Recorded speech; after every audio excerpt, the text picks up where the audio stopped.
Selamat pagi pemirsa, Kabar Visi hadir untuk menyajikan informasi aktual dan terpercaya. Bersama saya, Nadia Faisya Fernanda, berikut informasi selengkapnya. Pemirsa, kondisi pendidikan di era digital saat ini berfokus pada peningkatan akses dan pengembangan keterampilan digital bagi siswa-siswinya. Menurut data UNESCO terbaru, lebih dari 60% sekolah di seluruh dunia kini mengadopsi pembelajaran digital. Pembelajaran digital ini didukung dengan adanya teknologi modern yang dapat mempermudah pelajar dalam mengakses materi pelajaran. Dukungan lainnya hadir dari pemerintah Indonesia yang kini sedang mengupayakan pengembangan program pelatihan guru untuk meningkatkan kompetensi digital. Guru diharapkan dapat beradaptasi dengan sistem pembelajaran digitalisasi agar dalam pembelajaran digitalisasi ini, guru dapat menjadi fasilitator bagi peserta didiknya. Namun pemirsa, tantangan baru kini muncul saat seluruh pelajar telah mengenal digitalisasi namun enggan untuk mengembangkan kemampuan mereka dalam mengolah informasi yang beredar.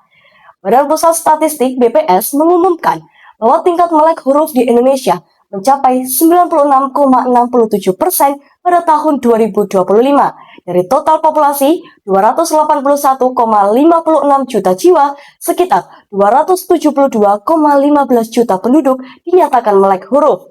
Namun, BPS juga mencatat bahwa masih terdapat 3,33% penduduk Indonesia atau sekitar 9,41 juta jiwa yang masih mengalami buta huruf. Pemerintah menargetkan penurunan angka buta huruf ini melalui berbagai program pendidikan dan pelatihan di seluruh pelosok negeri. Pernyataan oleh Badan Pusat Statistik mengenai tingkat literasi masyarakat Indonesia ini menjadi bahan pertimbangan di era digital sekarang. Pasalnya, di media saat ini banyak masyarakat yang tergiring opini publik yang kurang benar. Sasaran utama dari oknum yang menyebarkan berita palsu ini adalah generasi muda, khususnya pelajar dan juga orang tua yang kurang mengerti menggunakan media teknologi. Hal ini dimanfaatkan oleh para oknum untuk memberikan informasi palsu yang akan ditelan mentah oleh sasaran mereka.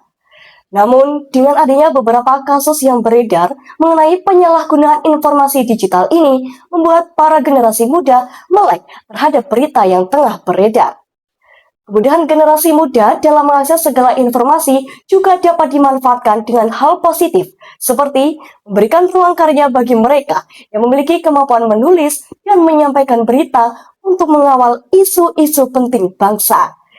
Isu penting bangsa bagi generasi muda menyoroti isu-isu yang mencakup berbagai bidang seperti ekonomi, politik, sosial, budaya, teknologi, atau lingkungan.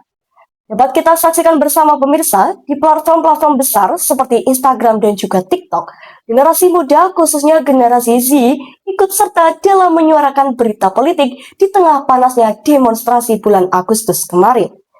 Aksi ini menimbulkan banyak peran aktif bagi generasi muda dalam menuliskan narasi, menyampaikan berita secara faktual dan aktual, hingga memberikan respon di media sosial. Tidak hanya itu pemirsa, generasi Z juga menjadi generasi yang dianggap paling cepat dalam memperoleh informasi melalui media. Sesuai dengan laporan terbaru dari We Are Social Digital tahun 2024, Global Overview Report mengungkapkan bahwa masyarakat Indonesia menghabiskan rata-rata 7 jam 38 menit per hari untuk berselancar di internet. Survei terbaik diperoleh generasi Z sebagai penikmat media sosial teraktif hingga saat ini.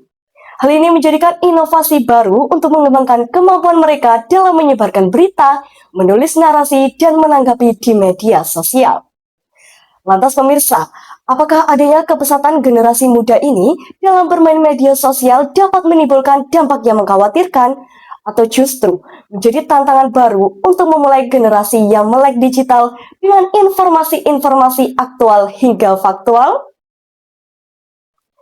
Demikian pemirsa informasi yang dapat saya sampaikan. Saya Nadia Faisya Fernanda beserta kru yang bertugas mengucapkan terima kasih atas kebersamaan Anda. Selamat pagi dan sampai jumpa di berita Kabar Visi berikutnya.